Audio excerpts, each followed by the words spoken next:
Cool. All right. Welcome to PHP Town Hall, episode 63.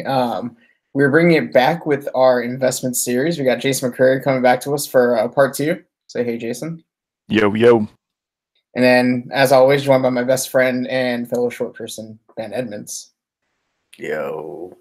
I like how Jason did that little pigeon head nod thing when he He's got the hair. Kind of looks like what's that Pokemon? Pidgeotto or whatever? I definitely don't know the Pokemon. I was thinking like Flintstones, and at first I said Bam Bam, but it's actually probably more Pebbles, which is definitely great. Pebbles. Yeah, Pebbles cute, man. I'll go for it. I don't care. I like it. Hey man, Pokemon are cool. So for a quick recap for people who it's been a few weeks, we've released a few episodes in between.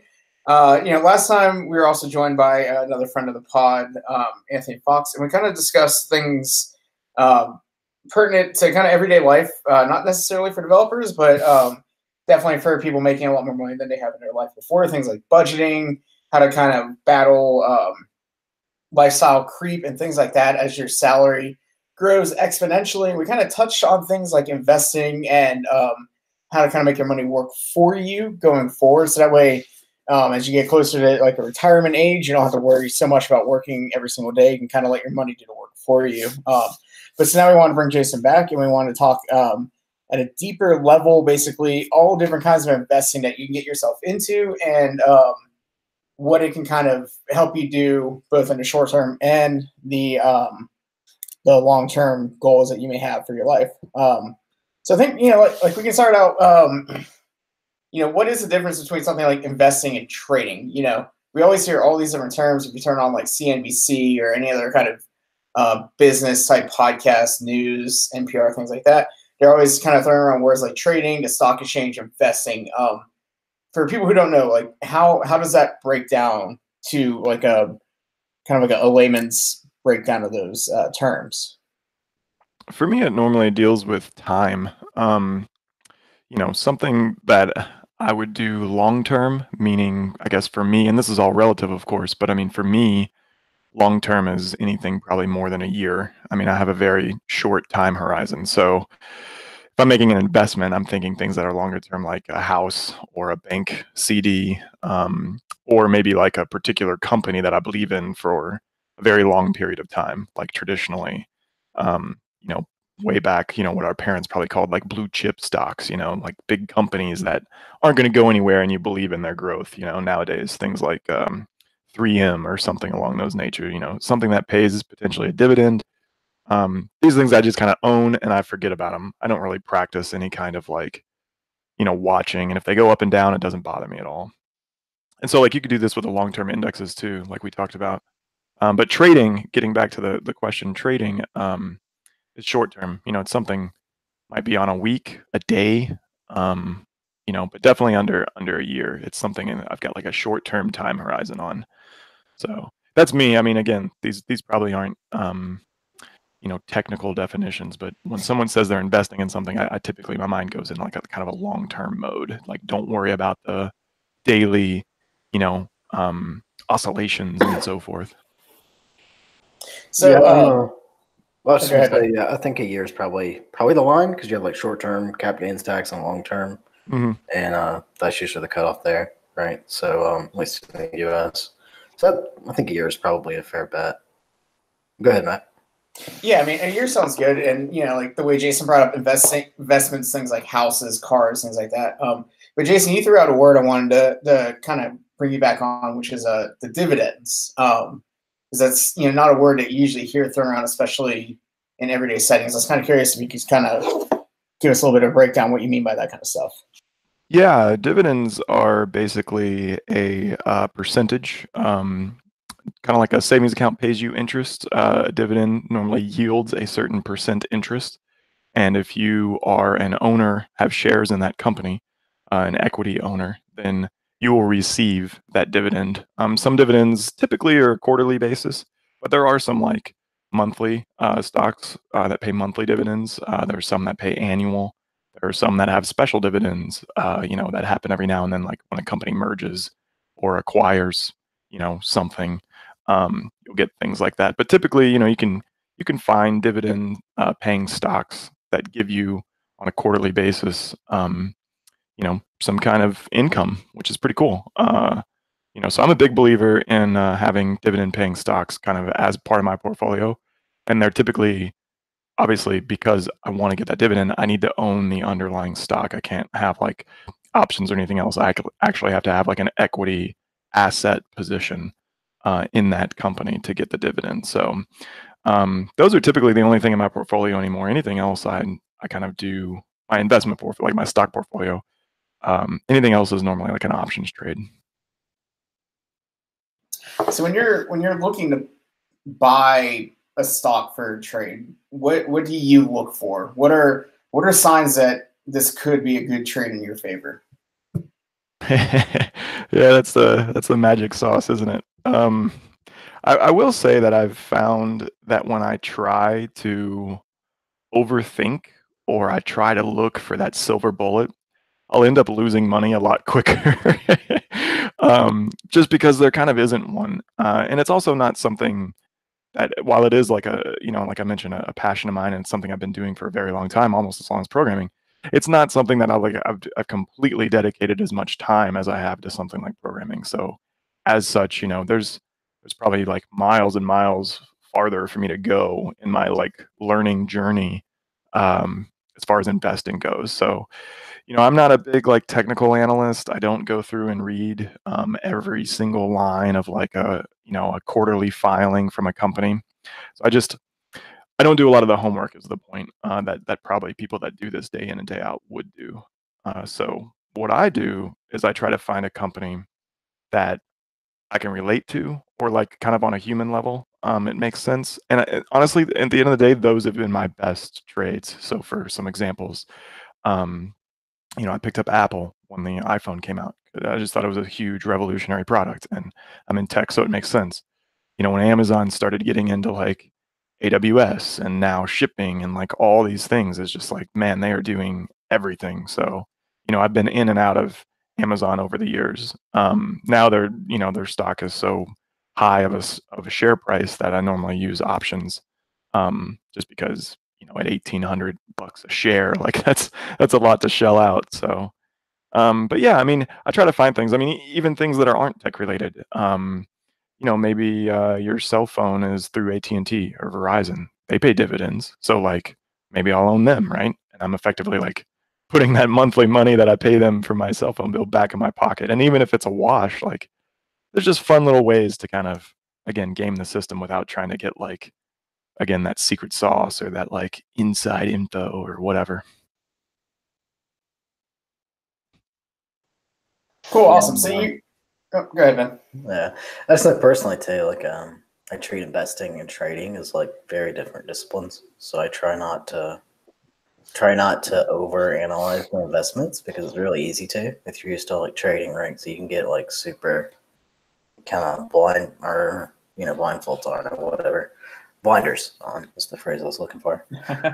So with investing, I like to keep it super simple on like index funds or like Jason's saying, just like a company I wouldn't mind owning forever. Like I own some Ford or whatever, just a company I feel is a long term. I'm not going to have to look at it for a couple of years and still feel good about the decision. Yeah, that makes sense.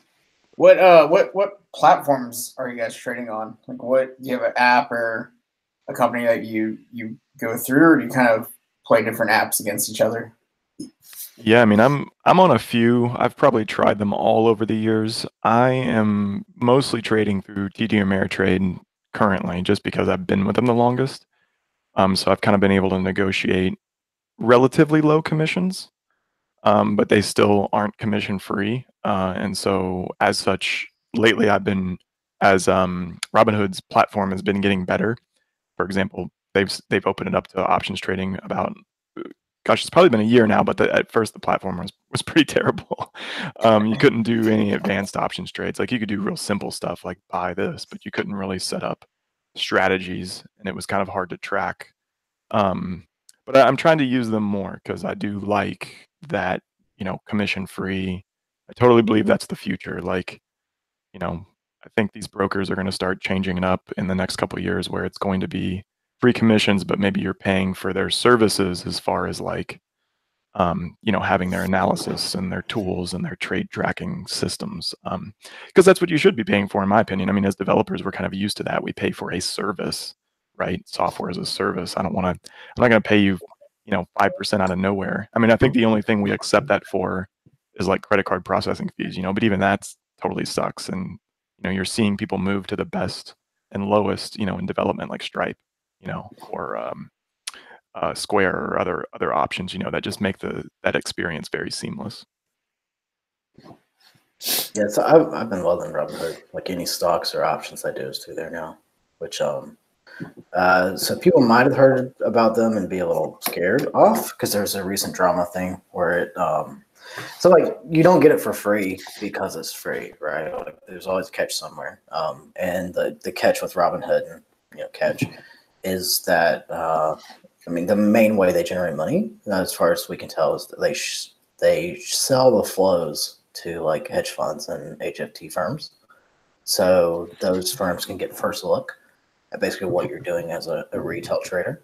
For the most part, that's not going to affect you if you're not super short term, right? So if your time frame's above, a few hours, that probably doesn't matter at all to you. It's not going to matter if you get a couple extra ticks out of the trade at that time frame. So I don't think that's really something to be worried about. Don't they also, just for my own knowledge, I thought they also, whatever like money you have on the sideline, so to speak, like money that's not invested, don't they accrue the interest on that instead of you? Yeah.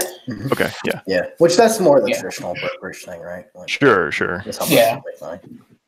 Yeah. And I think, I mean, if you cash out too, I think they hold your money in escrow for like 3 to 5 days. They say it's for like fraud to make sure you're not just laundering money through their platform, but I'm pretty sure that they're just holding that money in some sort of high interest yield account just to kind of flip even just a little bit of money off of your dealings, which I mean, it's not the worst thing in the world, but if you need your money today. Yeah, I actually kind of see that as like an advantage, right? Like, I think it's really good for people that have investment accounts to put them in some place where it takes them a few days to get out, especially if you're kind of early on this journey of saving and investing, because you don't want to encourage yourself to pull that money out when you need kind of faster money. That should be a different bucket, in my opinion. Yeah, that's a real important point, just to kind of take on a tangent, but to be able to make the point is just that, this money that you're investing, like you really need to make sure that you are absolutely comfortable, like literally if that money goes completely away. Like that's the way you should treat, in my opinion, any investment. Now, obviously that's not the scenario you want to see play out, but I have been, maybe not personally in the situation, but I've definitely maybe helped other people invest or even just family members, which also adds its own element of being difficult. But at the same time, like you don't want to invest more than kind of you're willing to make up or have be potentially a short-term loss. Like, so I mean, I always really, again, we talked about that pyramid before, but like I really just try to treat like make sure I have a solid foundation, then I'm willing to kind of move up and do some other type of investment that's maybe less risky, but as I move higher up that pyramid, I've got all these layers of kind of financial support underneath that, as I go higher up, I'm allowed to be more risky because you know what, it's a smaller amount of money, we're moving up the pyramid, so it's a smaller block of finances.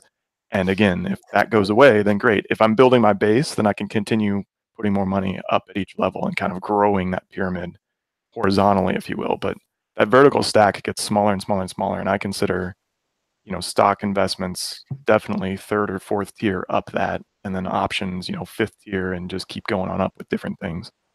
Yeah, well, let's jump into that. What is your kind of pyramid for that look like, Jason? Just a high level. Don't try to get into nitty-gritty. Sure. Right? But what's your base? What's kind of your middle, and then what are the top two? High level, high level is definitely savings. So I have I really am a huge believer in savings. So that's my base. I try to have a really large savings account, whole Dave Ramsey thing like we talked about last time. And then above that, I guess technically would have real estate. I don't really think about that, but I mean I do have a house that I pay a mortgage on, and therefore I have some investment there. I'm not renting anymore, so I would consider that part of the base. Some people go really far with that investing, so I don't want to confuse that with real estate investing outside of your residence or outside of your home, so to speak, because some people have rental properties. So that's different. That's next. And then my stock investments, like I said, are about third tier. Fourth tier, I would consider the options portion of that. Fifth tier might even be like cryptocurrency, things of that nature. And then, I'm looking into getting into probably like rental. So that would be like my sixth tier. And then seventh might be like entrepreneurial type stuff. Like maybe I'm going to invest in like a business someday. That's just me. I mean, I think after you get to 3 or 4 tiers, it starts to become a little bit subjective of what you consider to be good investments or not. Some people might consider their fourth or fifth tier. I'd probably put real estate a little further down than crypto. But, yeah, my girlfriend's that way too. She kind of grew up more. Her dad's like a real estate attorney, so she grew up more with like real estate in her mind. And like I said, with my whole backstory with the bank and lawnmower and my grandpa, like I grew up more with like business owning and stocks. So that's why I'm more comfortable with that. But yeah, you can swap them out.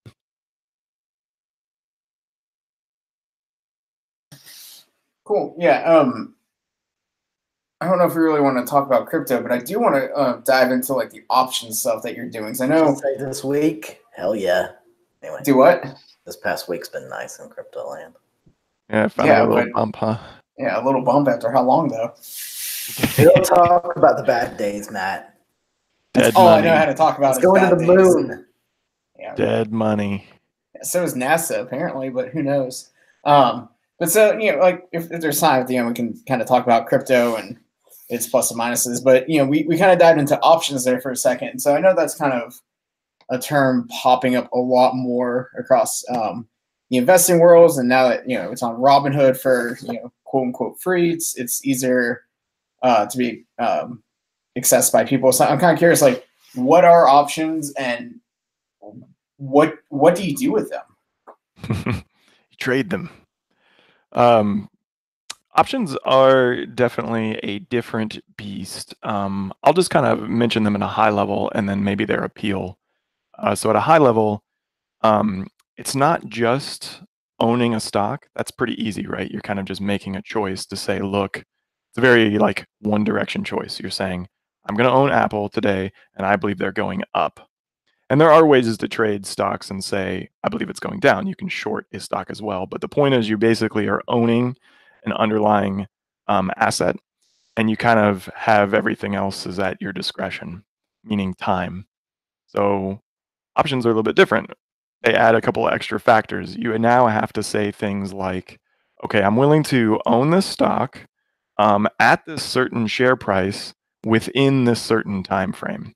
Oh, and it has to be this direction. So those 3 elements basically create a lot more risk because even if you get some of those right, like even if you get 2 out of 3 of those right, like it did go up and it did hit that certain strike price, maybe it didn't do it in the time frame you needed it to, or maybe it did it like on the very last day.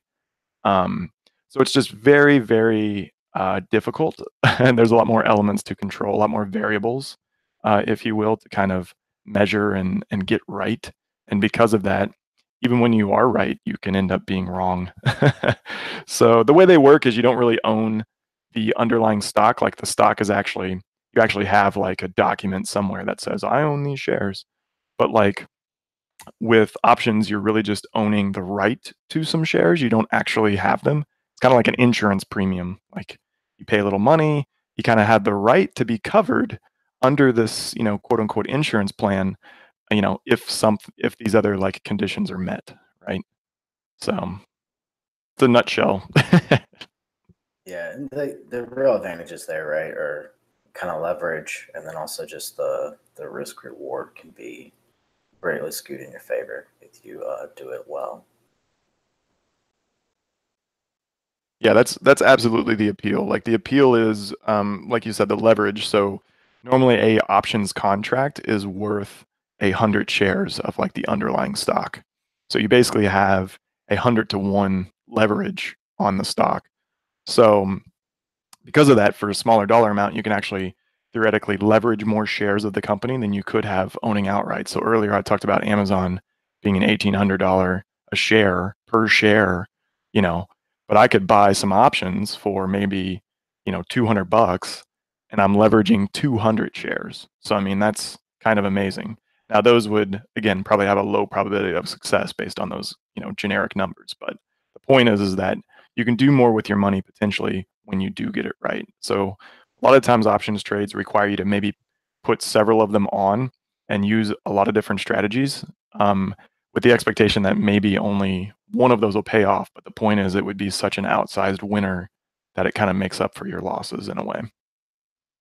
Yeah, and so I do a lot of futures trades. And futures is also very leveraged, but the problem with futures is it can go against you almost ad infinitum, right? So like you can have $5,000 in your account, and then you can end up owing your brokerage 5,000 once your margin called because of the leverage involved. But options are a little nicer in that regard because they, at least for the generic, buying a call or buying a put, you have a very well-defined risk on the table with those. Yeah, there's a lot of advanced stuff there. I mean, I don't think it's worth getting into. I think the main appeal again is the leverage and the fact that to Ben's point, you can kind of define your risk, and it's normally a lot less capital than you would to need to buy the stock or the same number of shares in that company. Like, it absolutely is less. And if you get your direction right and you have a long enough time frame, it's going to play out kind of all the same. So in the beginning, you end up buying like kind of these lotto ticket options, which is just a bad move. The thing to do is to treat options really the same as you would when you choose a stock to invest in, and just try to give yourself like a really good amount of time. Um, you know, and I've found that those end up paying off, a lot better, kind of anecdotally. But again, there's a lot of variables. It's you can quickly lose everything. So for you, Jason, like why trading instead of real estate or something else? Like what pulled you in there? I think it's just, yeah, I think it's just that personal choice. Maybe also just like background. It maybe deals with background. Like for some reason, owning bits of a company and investing in the financial markets. Like I said early on at the bank, with my grandfather, helping me open a savings account and eventually saying, "Here's a CD and here's how interest works," and that got me into dividends. And then there's a very you can draw a line kind of through that path, and we just never, as a family, I guess, not to say that no one in the family did, but no one like immediately, like my parents didn't like have rental properties, right? Like it just wasn't, we kind of always owned our home. So like that just wasn't an area that I became familiar with until kind of more recently. And now I'm opening up to it. But it's because of that, I just didn't have a much background in it. So again, I think it was just kind of experience that led me there, and not so much that I don't believe in it per se.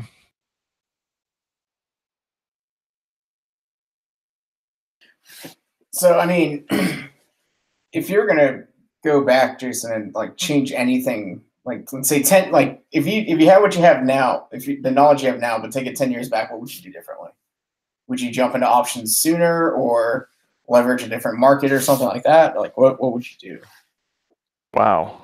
10 years ago. So it's not necessarily like I know what I know now and like buy 100 million shares of Amazon. Like it's more just Yeah, like it's more like maybe if I had these concepts down, not yeah. necessarily specific. Yeah, sure. I know what you're saying. Okay. Like you're not going Um to get the white paper to Bitcoin 5 years yeah. early and Yeah. just run rampant. But if I knew what I knew today, yeah. I think that I would probably try to allow things to play out a little bit longer. I think it's just like anything else. When you first get into something, I mean, even when you first get into coding, you're very hungry, and you're trying to find all these ways to do it, and you always use the new shiny, whatever the latest JavaScript, thing is, or whatever, like whatever latest CSS framework is, or you deploy it on whatever the new cloud service is. And I think in retrospect, if you just gave things a little bit more time to play out, that maybe you didn't need all those things. Maybe you would kind of see, oh gosh, like I kind of prematurely set all that up, or over engineered in the beginning. It's the same thing with financial investing, I think. Like, there's so many times when you have like a loss, you're kind of just like, oh man, I can't take the pain, and you sell. Or vice versa. You're like, oh, it'll bounce back, and it never does, and you don't know how to make the hard sell, right? And so it goes both ways. And same, if you do have a good gain, you're kind of like, oh man, I've already, doubled my money. I better sell everything. But, you know, what if you incrementally sold, right? Like sold a little bit and then let it double again and then sell a little bit more or whatever, right? Or take your investment off the table and now you're just kind of playing with the house's money. So I think not having those knee-jerk reactions, giving it time, is something that I do more now, but maybe 5 or 10 years ago I didn't, and I was quick to sell a winner, or I was, late to sell a loser or whatever. I let something go all the way to zero when maybe I should have been like, okay, that thing had its time. I'm going to sell it. Yeah, I think, like to your point there, the thing I would do is, I could talk about yourself, wouldn't even just be investing related, but it'd be everything, right? Would just be compounding. Like, invest your time and resources in things that compound. With programming, invested in concepts more than the newest framework or tool, right? And the same thing for investing. Invest your time into longer term items, things that'll compound well. Strategies that have been around a while that aren't the newest, latest, and greatest, whatever. Like people do well with very boring strategies most of the time, and it can be hard to accept that at first because it doesn't work after the first week. You kind of want to move on to the next thing. I would say another thing too, maybe getting into, slightly more specific examples. Now timing, I definitely believe more in like the indexes. Like, now that I've kind of watched them play out over 10 years. Now, I'm not saying they're like a surefire bet by any means. Nothing is. So again, you can easily lose all of your money. So just kind of the quick disclaimer. But the point is that I'm definitely in a place now where I have more cash, kind of on the sidelines, even in my investment accounts. And I'm waiting for more things like, maybe December, where we had like this really very sharp downturn, and going to use that as an opportunity to deploy some of that capital, into things, not be afraid to buy things, during pullbacks, because I think it's always going to be hard to choose stuff, but I think not only having the, index funds, kind of being that thing that kind of wins overall over a long period of time, but also the fact of knowing it, that I bought it kind of in a short-term range bottom, you're really setting yourself up, I think, in those scenarios. If you can hold your nose and make that buy, make that purchase, like, you're really setting yourself up to be at a better advantage. I mean, if you would have bought in 2009, like an index fund, like, it would have done a lot better than if you had bought in 2001 and then you tried to sell in 2008. So again, timing is everything. And I know that's easy to say. But I think if you can do that strategy, that's interesting. And that works with like real estate too, right? Like, I own a property here in Alabama, which I rented out for a while. Now I'm living back in, right? But like, I remember when I moved away, it was near around the crash, and the values around here and what they were, and now I come back and I see the values, and it's just like, wow, why didn't I lever up to buy more property when everything was so cheap? But you do that. You just have to hold your nose and trust history, and go for it. Yeah, I mean, what's that thing like? When there's blood in the streets, buy real estate or whatever. I don't know if that's Godfather or something, but the whole point is, yeah. I mean, when there's opportunity, even kind of a negative opportunity, like, you need to be willing to kind of take that chance. And again, increment. Don't necessarily like just mortgage the house and put everything in. Like, that's not what we're saying. But we're just saying that's like a chance, I think, to start putting a little capital to work, and that's why I like to try to leave a little more available to do that now, just like you would leave a savings account or a checking account balance to be able to use towards an upcoming purchase.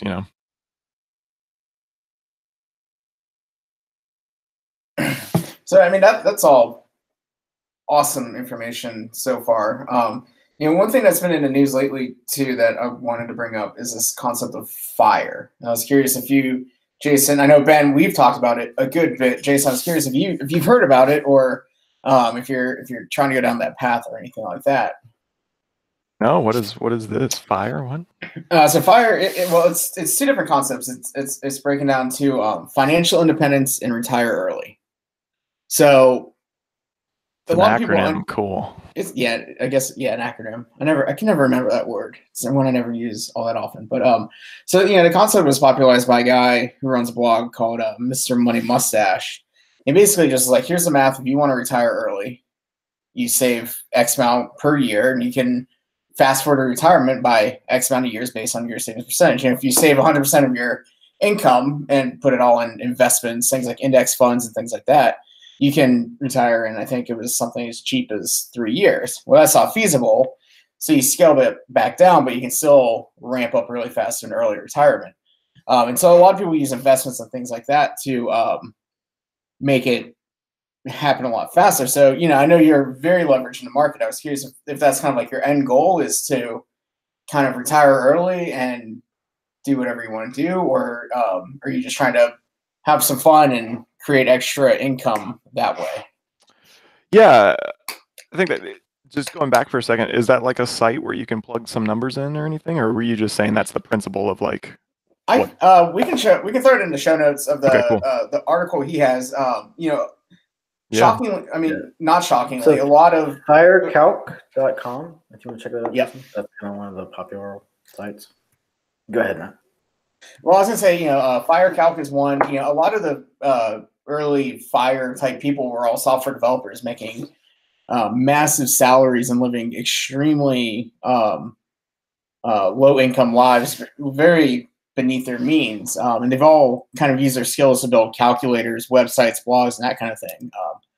FireCalc is definitely one. The Mad Scientist has built a bunch of different ones. They're all for free. You can check them out.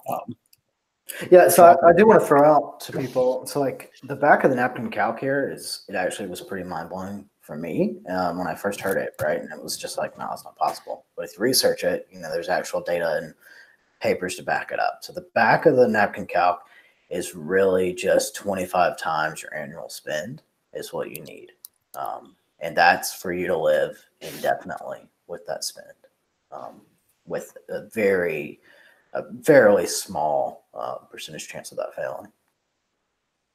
That's cool. Yeah, I'll definitely check it out. I mean, I think for me, investing is it's probably to facilitate lifestyle. I don't want to say to facilitate retirement, because I mean, at the moment, I'm fortunate enough to kind of be doing what I want to do. I went full time back in October with kind of my side projects and made them full-time projects that I work on every day. Things like Shift, and I finished the book, and I'm doing some workshops and just little things to bring in revenue, but Shift is kind of the main focus. So, I mean, I guess the point of that is that I don't see myself like retiring in kind of the traditional sense. Like there's always going to be something I do. Like, yeah, maybe I step away from programming, but maybe I start doing woodworking or something, I don't know. Maybe I start a chainsawing business. I don't know. Like, it's just, it's funny, but I mean, it's true. Like, I love to chainsaw stuff. Right? No, I think that's hilarious. And I mean, I was going to throw out there, you might take a break from programming, but you can always come down here for pig roasts and hot chicken at Wage Acres. Exactly. I could be like a tour guide at the farm. Yeah. I mean, going back to the lifestyle thing for a second, like, I mean, that I want to be able to facilitate like travel and kind of doing what I want at a younger age. I just think the model that we have, in general is just kind of shitty. Like, this whole thing where like you work until you're 65, and then when you can barely get around, you're supposed to like go enjoy the world. And I just don't think that works out so well for most people. And I think that's unfortunate, because when you start to have all this time again on your hands, like after kids or job or whatever it is, when you quote unquote retire, like maybe you're not able to do the things that you could or were interested in doing, when you were 30 or whatever. And so I just want to make sure to be able to kind of do those now.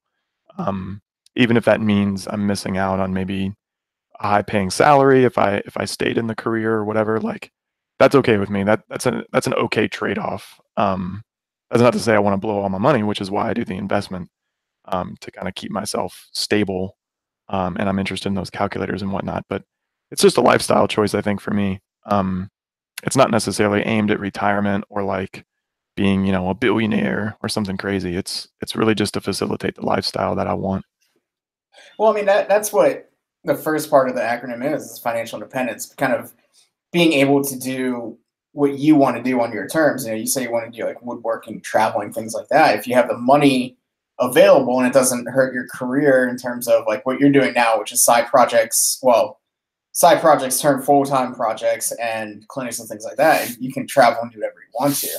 It's more or less the shift of moving from paycheck to paycheck to being able to take 3 months off and going to Japan, India, or wherever, and not having to worry about how am I going to pay the bills when I get back, that kind of thing. But I mean, it's cool. Like it's interesting to talk about because like a lot of people hear it and they're like, oh, I don't think I could ever do it. And you look at the math and you're like, well, the math actually isn't all that far out of reach, especially if you're already so leveraged in the market, investments, and things like that. And there's like with programming, some people will choose to go like a real estate type path. Other people will leverage options the entire way. Some people just leverage dumping money in an index fund and going that way. There is no one true way. Just like you can pick Vue, React, or Laravel, Symfony, or anything like that. It's multifaceted. You don't have to follow one path to get down there. Yeah, there's a lot of like FIRE in general. People are really big into like index funds, for a reason. But people do follow a lot of paths towards financial independence, right? Like a whole lot of people use real estate for that. Yeah, real estate's one good way. I mean, I don't know what the fuck's going on with my dog. I don't know. We had like a string of break-ins in my apartment, so like someone's like in your building or actually your apartment or both.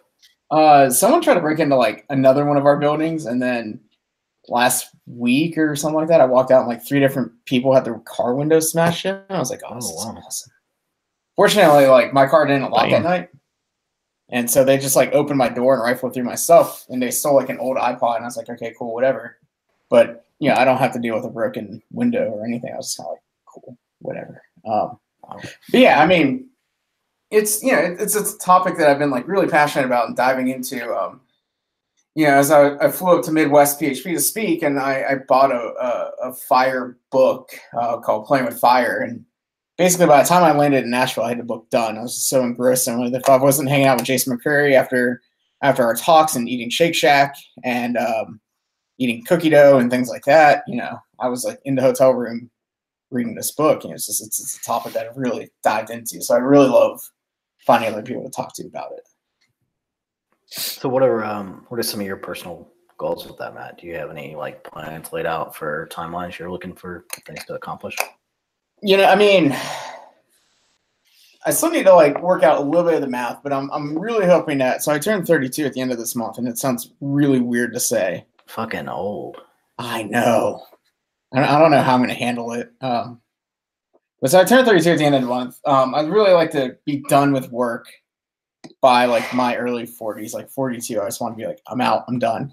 And that doesn't necessarily mean like I want to be done with programming. I just want to be done waking up at like 7 o'clock in the morning to go to work at 9 to be done at 5 and be home by 5:30. For whatever reason, I've been like really obsessed with mountain climbing, and I really want to go see Mount Everest. I have no interest in climbing Mount Everest because I can die, and that's not my preferred way of dying. But I'd love to like. I've always thought of going to going just the base camp would be like a feat enough for me. Like that could be cool. I mean that's a pretty big trek regardless. Like just going to the base camp. I mean that would not be the worst way to die though, right? Because if you like freeze near the top, you get to just stay there as like a monument to how much you suck. Damn. Yeah, I mean you're not wrong. Trask would just be like barely a mound of snow though. Hey man, with my backpack on. Who brought a kid up? Oh. Oh shit, it's a dude. Yeah, that sounds about right for me. No, I mean, yeah, traveling just to base camp would be cool. It's like a 4-day, 5-day trek from a little town called Lukla, which has like the world. Do what? So I know nothing about Everest. Is that you had to trek on foot to base camp? Yeah. I mean, you could take a helicopter in there, but like it defeats the whole purpose of like walking through the Himalayas all the way up to like the monasteries and all of this kind of stuff. Yeah, it's like a 2-day trek. Like if you do it kind of like, the original, what is it, like explorers did or whatever, Mallory and those guys. Yeah. And then I mean, like base camp itself, that's at 17,000 feet, which is not that's a pretty high altitude just to be walking around it. It's like higher than anything in North America. So like that's big time for us. So you're pretty much up there. So it'd be cool if I could. I mean, I'm gonna make it happen. But I'm also like getting big into photography and cycling. So I'd love to be able to just take a year off, or take a year and just travel from like different cities. Like I want to go to Kyoto in the winter. I want to go see like Oktoberfest and little German towns and Christmas. All the way over like the rainforest, down to Brazil, all these things that, like you see pictures of, but you don't get to see in person. Just take my camera and travel and have fun. I mean, that's my main goals. I just, I don't want to miss out on cool things because I'm tied to a desk, 50 weeks of the year, 5 days a week, that kind of thing. That's a good goal. I like it. Thanks. Could be something too, right? Where even if you don't have all the money in the bank, maybe you freelance a couple. That's one great thing about tech, right? So there's so many options for still working and doing stuff like that. So like you can still freelance a couple days a week and pay your bills, and there's options to make that happen either way. Yeah, if I were a little younger, like I would totally look into maybe doing more of like the, like remote or whatever they call that, where like you're like traveling and you're doing remote work from wherever. Yeah, like nomad kind of thing. Like that'd be cool. I mean, I'm too old for that now and have obligations to like mowing the grass and stuff, but it sounded cool. Yeah, all those things sound cool. I mean, like I don't necessarily know if I'd want to freelance coding per se, but I definitely would want to keep up like open source contributions that I do, mentoring and things like that. But like you could also create other avenues for money too, with like freelance photography or stuff like that. I'm not going to race bikes anytime soon. I'm not going to make money that way, but I mean, there's definitely ways to keep generating money while you're on this path. But the idea is that your investments are making enough money for you that you can safely withdraw X amount to cover your expenses for a year and not ever run out of money. That's the whole idea behind financial independence and that movement. I think that's like the lure, and by no means am I like here yet or anything like that, but I'm just saying that, talking about compounding earlier, that's the lure for me. Like if you reached a point of wealth, and these are big numbers, okay, I'll admit, but like if you, let's just say, reached $1 million that you could invest in something and you got a 8 or 10% return, which is a good return, okay, but it's not undoable in your indexes or even dividend, a portfolio of dividend paying stocks. It's achievable, okay, that's a real thing. You're pulling in 10% of $1 million, so you're pulling in $100,000 a year on that investment alone. That's no growth, that's nothing. That's like just strictly the interest basically that you would get if you had like a dividend portfolio, for example. So that's the lure for me. And again, I'm not there or anything, but someday, if I were there, that's where things get interesting. And obviously that's where like wealth begets wealth kind of thing. So it's just, those are kind of the amazing numbers.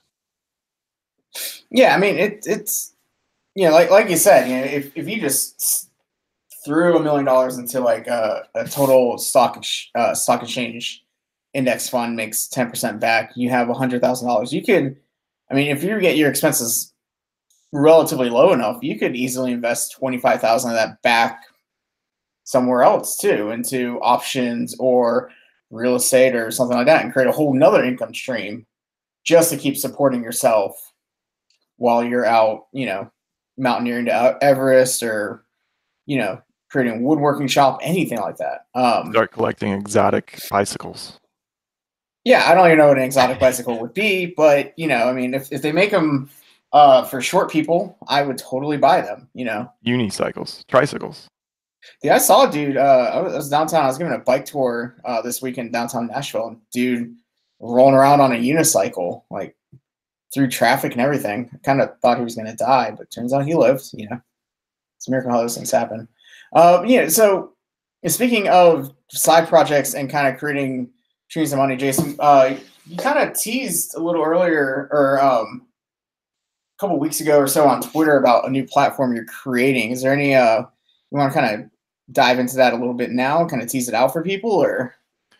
Sure. There was a point in time at the beginning of the year where I wanted to, well, at the time, I thought I had time to make a side project that was maybe completely unrelated to programming specifically, like Laravel or whatever my other stuff is, and dealt more kind of marrying up the two passions of mine, so investing. And I wanted to build like an options portfolio tracker, and I picked up optionality.app.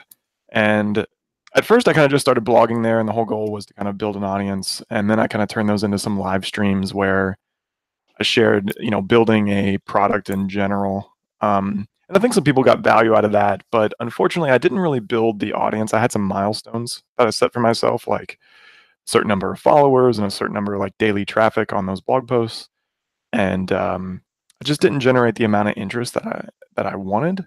And so because of that, I've kind of left that on the back burner. I'm still writing those blog posts. I'm still sharing them. I still operate that Twitter account, but and it has led to some things which may pan out, but I haven't really started writing code for it yet, quite intentionally, by just kind of letting it wait. But there doesn't seem to be anything in this market, so I'm still interested in it, but it might So just what be was something I like do later. what was the idea with that? Is it like you input what your current portfolio is and it tracks over time, or Yeah, it was going to be a little more specific to like, because like your broker does a good job with stocks, like their performance tracking over time, but like options, especially like complex option strategies where maybe you're rolling positions month over month, or you're writing covered positions, and then like you need to determine your cost basis for those.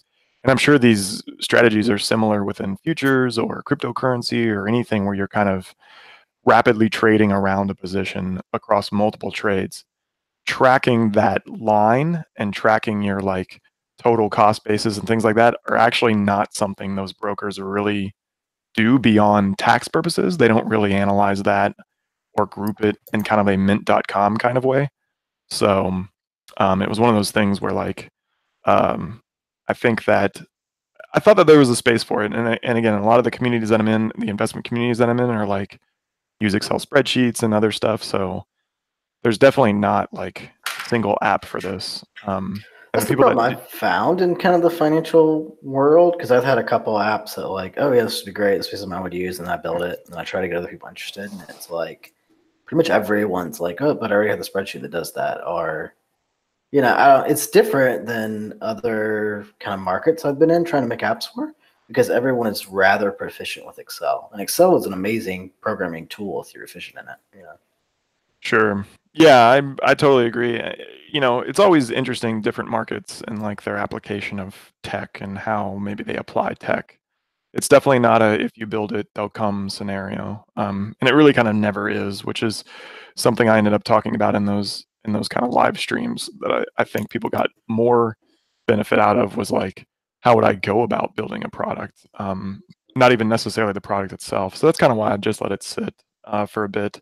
But I don't know. Like I said, I may revisit it. I made it kind of a personal prototype for myself. It's super ugly. It's like just HTML. There's no styles to it, and it's kind of takes a little hacking at the database to make it do certain things. But I mean, I've got something. I just haven't really put it on the site yet because you know it take that last 10% to get the MVP is going to take me a few weeks, and I'd rather spend that time on Shift or doing these workshops or whatever. So I'm interested in this whole process, right? Like not just with optionality, but you've done other apps like Shift and things that have launched. At first, I seem to get like I'll get excited about a thing, I'll build a thing. Sometimes I'll even build it fully out to like a V1. Works great, I'll launch it, but then it never seems to get much momentum, or maybe it gets a little bit momentum and then it trails off pretty quickly. So how do you navigate that? How are you kind of judging product market fit, or how are you marketing it continually, things like that? Like, how did you get so much momentum with Shift, for example? Yeah, I think I got a little bit lucky with Shift, and I think that's the answer right there, to be honest. I don't think people are willing to admit that, but I do think it's often like a right place, right time, right product kind of thing. And it's not even like the perfect product or a better product. It's just those three kind of combinations of things that I'm kind of bundling humbly under lucky is kind of what it was. But I was at PHP World. Taylor Otwell was there. They had a hackathon. We were like hacking on some stuff, so it kind of got on his radar early on, and I put out just an MVP like very quickly. Within like 2 weeks of that conference, I built like the checkout flow and everything, and it was just the latest version only. And I made it like super dead cheap, but I still made it paid. I did not make it free, just to kind of set the precedent that like, look, these are going to be paid, um, so because you make it free and then you suddenly don't make it free, like some of these apps in the App Store do. It's all of a sudden like your user rate crashes. So And then people felt kind of like you stole that from them in some way, right? Because you got maybe, this yeah, like, you took it anchor away. in your mind. Yeah. Yeah, you took something away in that. So I do think there's delicate things like that in products that you learn over time, or you can read from other people's experiences, or get feedback from your friends on that. Um, but yeah, I mean, I kind of grew it from there, and I think it was a testament, if anything, probably to the MVP approach that I did with it. And I'm still doing that. Like, I'll put a shift out there now, and it's a couple bucks, and it's maybe only 30% of what I want it to be, and I have the price reflect that. But I create benchmarks around it and say, look, is this a fit? What are people asking for? What are they complaining about? And some people aren't willing to do that. They want perfect. It's got to be perfect out the door, 100%. And that's fine too. But I think you're setting a lot of pressure up for yourself in these types of communities, especially developers, where you're going to have a service that works with code. Like, there's always going to be someone that emails you and is just like, your thing messed up on character 79 of line 17. That is not PSR 75 compliant. And you're just like, okay, thank you. Sorry. Here's your refund. My bad. I really do like your that approach you did, right? Where you kind of like launch it very quickly and first to see what kind of interest you get. I feel like that's where I really screwed up a lot in the past. Is I spent too much time building the thing before I checked to see if I wanted to buy it. Yeah. And I think if you reach a level like some of the other people in the community, like Taylor, obviously, this level of like hype, and I think you have to have an existing audience to do this, which at the time I definitely didn't. And I mean, I would argue I still don't have that level of an audience. But when you can kind of build that buzz, that marketing buzz, things like Apple, or really, Nike, these just great brands are able to do with a product, or even TV shows, Game of Thrones or Stranger Things on Netflix or whatever. Like, there's just this buzz because they've created this audience for themselves. If you have that, then really almost it's not luck anymore. It's all your audience, and just being able to, I mean, you could market anything, I think, at that point. You could sell anything at that point, to be honest. Once you kind of have that kind of following that's just so interested in what you do, you've built, what they call that social kind of currency, right? And you kind of have a lot of that in the bank. You're kind of able to cash in on that almost whenever you want. But yeah, that takes a lot to get there. I mean, it takes a lot of these hacked out projects, these MVP approaches, like these really great market fits to get that, of course. So I mean, how much time would you say you put into Shift on like a weekly average? Lately, it's been a lot, just because the new version came out, and I'm trying to build out the subscription model. I mean, after Shift has just turned 3 years old, so after 3 years, I finally built the subscription, even though I had people asking about it like after 2 months. So it's just one of those things I never kind of knew what that looked like and what that offering was, and I'm still figuring it out. But yeah, I mean, to answer the question, I would say maybe out of like a 30-hour work week, I might spend, let's say, just 8 or 10, so a third of that time on Shift. Now, if I get things like human services and whatnot, where like someone's asking me to kind of upgrade their app manually, then I'm going to spend whatever time that contract requires. So shift gets priority, I should say, but on a weekly basis, especially not like a new version of Laravel week, like, yeah, a third of my time probably at most. So your work on that, is that coding? Is that support? Like, how's that segmented? It's probably, so of that 10 hours, I would say an hour of it's probably, marketing. So that means like just daily, some kind of daily tweet on Twitter, something.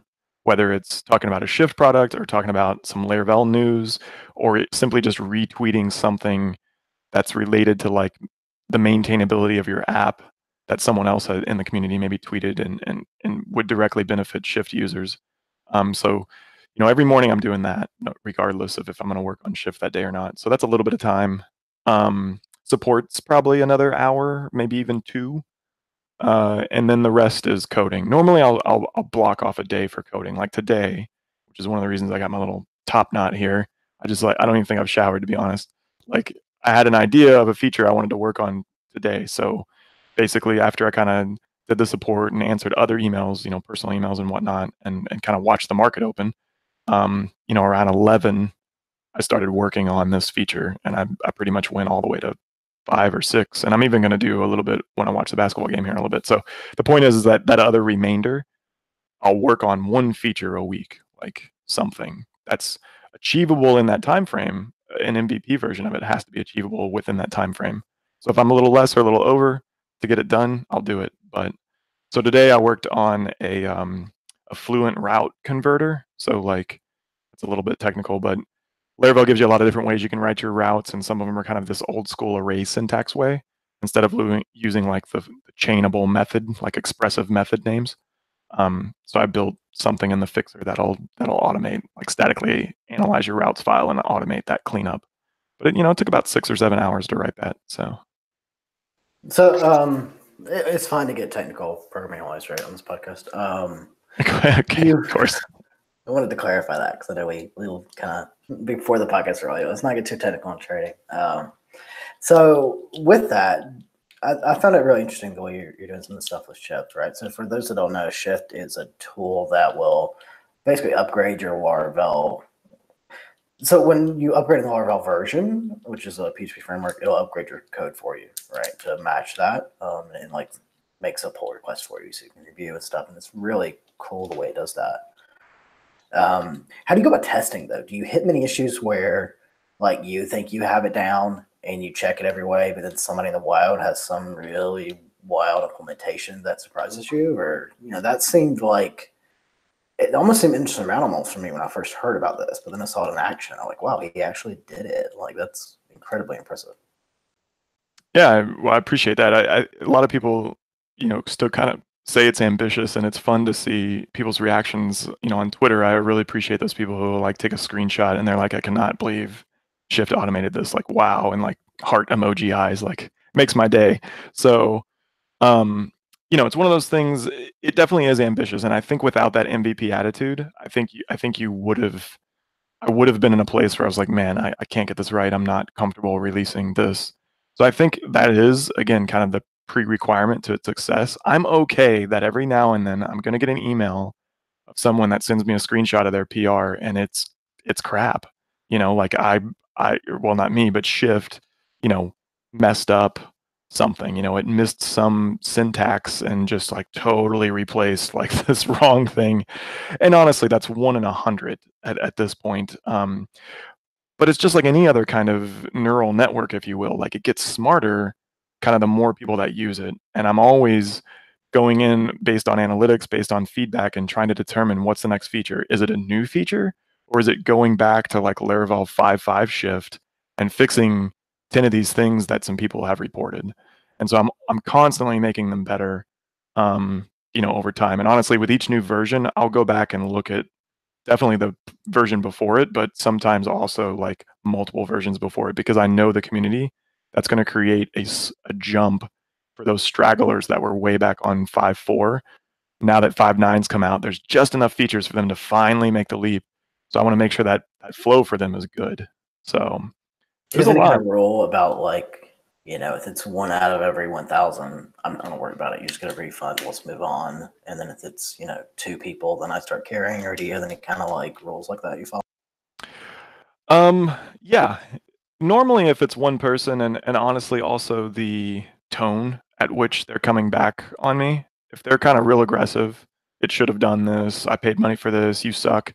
Like, I normally just say I'm sorry, refund them. I'll refund them honestly in every scenario, to be honest. But I'll definitely just refund them, and then I just don't think about it again, to be honest. Because I just for $7 or whatever these shifts are, like it's just not worth wasting expending my emotions on that. You know what I mean? Like, sure, it sucks. I wish it worked for them and they didn't have that experience, but the best I can do is a refund, honestly, at that point. So that's what I do. Um, I do pay attention. If it's multiple, I have like a kind of a Apple Note simply of just when people email me errors. And if it's something I can fix in like 15 or 20 minutes, like I know I can fix it, I know where that was, I knew maybe I MVP'd that a little bit, I'll go fix it right away. Um, but if it's kind of something where it's, man, you were kind of using some pretty alternative syntax there, like it was legit and it worked, but I know based on analytics, not many people were doing stuff that way. And you're kind of the first person to say that on a Laravel 5.3 version, which is, 3 years old now. Like, I'll put it on the back burner. And then if enough people say something about that one, then I'll go do it. So those are kind of the metrics. If someone's real aggressive and I'm not going to win them over anyways, then I'm not too worried about it in that moment. Okay. If it's a new version of Shift that I know maybe I shortcutted with my MVP approach, then I'll try to fix it right away. And if it's an older version of Laravel, then maybe I wait until there's kind of a critical mass of a couple people saying something. And then it's kind of like, well, is this going to take me 8 hours to fix, or is this going to take an hour? And does this have bearing on a future version of Shift? Like, will this make all shifts better if I were to fix this? And so those kind of help me create a decision tree on whether to do that or a new feature that's going to bring in more revenue. Have you thought about doing shifts for other frameworks or PHP itself? Or I do have just PHP Laravel? shifts. Okay. They probably account for, honestly, they probably account for maybe 3% of the overall shift totals. And so because of that, I kind of don't pay a lot of attention to them. I mean, MVP tells me that I shouldn't, right? I mean, I put this out there. I thought users would like it. I thought people would like it more than Laravel, right? PHP is a I found larger that really interesting. community than Laravel. And they don't. It goes down, honestly, my opinion is it goes down to paid. PHP is still a very open source equals free type of community, and or, well, PHP is free, I can do this myself, I don't value my time as a developer, and I'll end up spending 10 hours instead of spending $10. I don't agree with those kind of economics, but we do what it. if like something targeted like WordPress or something might do better, right? Especially with the new version bumps coming there to PHP. I've definitely thought about it. I think my jump would be away from PHP at first before it would be more inside of PHP. So, for example, I was thinking about, I've been looking in lately because I have a couple sites in my own itch to scratch. I've been looking in to a Bootstrap to like Tailwind converter. Oh, that'd be cool. Yeah, I would actually try that out. Yeah.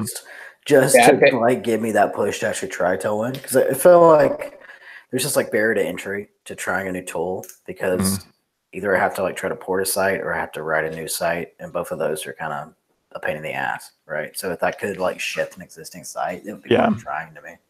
And there's some stuff out there that's free, but I mean, obviously, Shift's goal would be, of course, to take that to the next level, like legit analysis, not just like, oh, I found this string class name and I made it this Tailwind string class name. Like, actually analyze the structure of your HTML and be like, this is the Tailwind way to do it.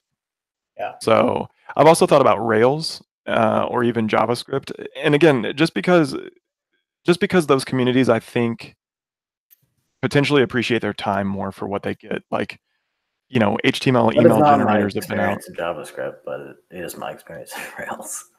So, well, I'm just saying it's also probably a larger community of varying skill sets and therefore varying maybe opinions about, okay, well, I want to convert this and I'm willing to pay $9 for it. Like, I'm willing to take this old school PSD document and turn it into an email template for like one of those $25 converters, right? Like, I think people are used to spending money for certain things, especially conversion type things in those communities, more so than in the PHP community at large. Yeah, probably if you could like target agencies somehow too, right? Because agencies are pretty quick to throw a little money in a problem. Yeah, especially if it's like a no-brainer. Like, I'll try this for $10, even if it doesn't work. But obviously, I would want Shift to work because I stand by my product. That's interesting. So I kind of took us off track, but I think it was a good That's cool. discussion. Well, I think it's great. We left out compounding, so let's. Well, actually, cover one that. quick thing, if you don't mind. You Sure. asked, and I don't think I got to it, and it was something I've been thinking about lately. You asked about the testing of Shift, and it's one of those things where some of it's pretty heavily unit tested, but some of that integration of like this got converted to this, like this, block of 100 lines of code got converted to this, is honestly it's not tested almost at all. And because of that, I've been thinking about maybe doing something in one of these workshops, like in the future, of like testing, but also like specifically like kind of this more interesting problem, right? Because like you said, I do think it's an interesting problem, and that starts to push the boundaries of how to even set up the testing suite to have like these many different types of code structure inputs equals this kind of output. That's beyond just kind of unit testing and mocking. Like, you almost want to test the real thing at that point. So I think there's an opportunity there, and I've been toying around with like kind of opening the kimono a little bit and being like, okay, I'm honest with you all. Like, I don't have tests for these things. Let's write some, and here's what they look like. So I wonder too. Yeah, I don't know. Your NDAs might be an issue, right? Or you might have to choose certain apps. But so Michelangelo Van Dam, I was talking to him one time. A tactic they take for testing some of their client stuff is they'll actually like cache the inputs and outputs in real time, so they can replay them later, right? So couldn't that be something you do? Like maybe you rerun shifts from previous attempts that failed, That's interesting. Yeah. There are logs that I keep for each shift, and it's pretty anonymized data, so I wouldn't have like the actual code snippets anymore. But some of them do at least log like the structure that it came across. Like, it'll say something like, this was using an options array and couldn't, and so I have an idea of like kind of how it failed. But yeah, maybe there could be something where like you kind of like when you get an app and it's like, hey, are you willing to share your data, Yeah, with right. Shift? Like when you do a bug report or something, Yeah. maybe you send that off and then you Yeah. add that for. That could be cool. Maybe I could allow some developers to opt in, so maybe I'm able to cache certain things and build that up over time. That would be cool. Yeah.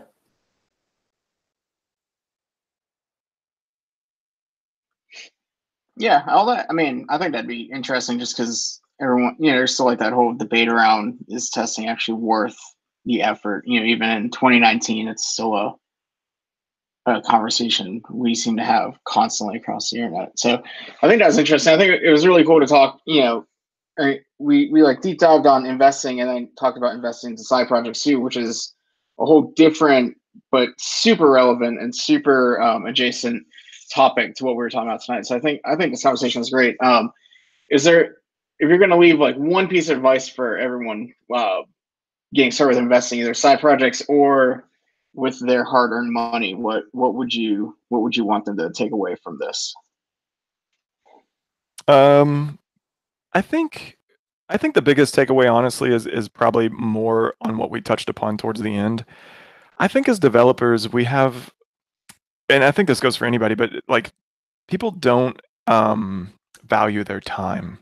I'm probably on the opposite end of the extreme of this. Like, time is like the only resource like we will never ever have more of. You know what I mean? Like, so to me, like, time is like super precious, and it makes me make these choices about things like whether it's a short-term investment or like how am I going to spend my time on Shift today. So it's one of those things where, definitely value your time. Like, understand that, sure, you can hack on something for, 10 hours, but you want to try to make sure that you get something out of that. Like, get a return on investment, get a return on your time. That's what it's all about. Like, just make sure you're getting some kind of return, whether that's a financial investment or a knowledge investment or a time investment, resource investment, whatever it is. Think about the returns. do I want to spend 10 hours upgrading this myself, or do I want to pay $9? Totally up to you. I'm not trying to sell you on Shift. I'm just saying, totally up to you. Do I want to invest $5,000 in Bitcoin, or do I want to invest $5,000 in Apple? Like, again, just think through it a little bit. Think through the returns. Value your time. Ben, what advice would you leave for people? I would go back to the compounding thing, right? So like, don't be too like your example just now, right? Bitcoin versus Apple. To a lot of people, if your time horizon's a couple of years, you're probably going to say Bitcoin because it seems like it has the best chance to make you a lot of money off of $5,000. But if your time horizon is 30 years, which one do you think really has a better chance of being around in 30? So try to think a little longer term with a lot of your decisions. Probably a lot of that is just because that was a mistake I made when I was younger, right? Yeah. Cool. So, Jason, this is totally up to you, and you don't have to answer right now. But Ben and I were throwing around the idea of maybe like a 6-month check-in, kind of like an investment kind of thing. Maybe we can turn this into like a regular type of series where we kind of bring you back and talk about the things we might have done in the past 6 months, where we are, what we learned, things like that. If that's something. Yeah, I think it might be cool to bring on to like a listener that's maybe a little earlier in the process, and maybe we can chat about, maybe if there's someone that happened to be helped by this and what they've learned and things like that. Yeah, like a live coaching. That'd be cool. Yeah. Yeah, I'm totally in. So yeah, if there's any listeners out there, or you kind of enjoyed I know this was probably tangential to coding, as Ben said, but we did kind of try to bring it back there towards the end. So, but yeah, definitely reach out to me. Let me know, if you found this interesting. I'd love to talk about it more. Cool. Jason, where can people find you on the internet? I'm at Gone Dark on Twitter. That's my programming alias. If you're super, super solely interested somehow in the trading side of things, then I'm at Trader JMac. So you can be some of my few followers there and listen to me talk about stocks. So before we get off, why Gone Dark? Is there a background? Oh God, because I was like a cool '90s kid. It was like, I guess when Twitter was like just coming out in the tech community, and people were like, I was like super into watching 24, and Jack Bauer was like, my hero. And anytime he would go covert, they would say he's gone dark. They'd be like, "Where's Jack?" And he's like, "It's gone dark." So I like puns and irony. So like, I thought it was ironic that I'm on Twitter, this public forum, and I've gone dark. So that was my cool little moment. And that I did try to buy like Jason McCreary from someone that had the alias and is like posted one time, but I guess they're in like the entertainment industry and like just don't want to give up their alias or something. I don't know. So I tried to change it, but then it's like now everybody knows Gone Dark, so whatever. That's probably something we should like start asking people, Matt. I think that was pretty interesting. Yeah, I think it's a fun question to kind of end on too. Just kind of like a random question. How did you pick your name, Matt? Well, it's my name. Your Twitter name. Yeah, Matthew. I picked it because even though I go by Matt, the 3 T's kind of trips people up. So I was like, I'll use my full name, and then I get weirded out when people call me Matthew, even though like I invite it upon myself. Like Ed Finkler, I love him to death. Anytime I tweet him, he's like, "Thanks, Matthew," and I'm like, "You're not my mom." That's how I am. I mean, if I said Benjamin, I immediately think of my mom. Especially if I use my middle name too, then I'm like, oh shit, I'm in trouble. Yeah, sorry. I think that's a guy, like a male thing. Like I guess males and like your moms. I don't know, like because I don't know, like most of my girlfriend doesn't have that, but I'll get really irritated when like people use my name because it puts me on high alert. I'm like, what did I do? What happened? What did I break this time? Yeah, so it's just like don't use my name. Just say hey or something, informal. Hey, you. She's like, what's your big deal? I'm like, I don't know. Just come on. Ben, how'd you get your Twitter name? The same as you. It's just the name my mother gave me, except I abbreviate it so I don't get freaked out. That works. I'm like the only one not using their name. I tried to remedy that. I even tried JMac, and it's not even like a legit Twitter handle. Like I don't even think you can be that short. Or Apple bought them all up or something because the I and the J Mac are right next to each other. I don't know. Well, maybe one day they will it will push them out for you to buy. But Jason, thanks so much for your time. I really appreciate it. Hopefully we have you back on here soon to talk more shift and more investments. Definitely appreciate it. If anyone did want to geek out more on the investment stuff, maybe you're interested or you've lost a lot of money trying to trade like I have, feel free to reach out, like DM any of us. I'm sure we'll be happy to chat about it more. Yeah. Oh, absolutely. Yeah. Lost Money Anonymous. Yep. Quick, go buy that domain. Cool. All right. Thanks, everyone. Appreciate it. See you next time.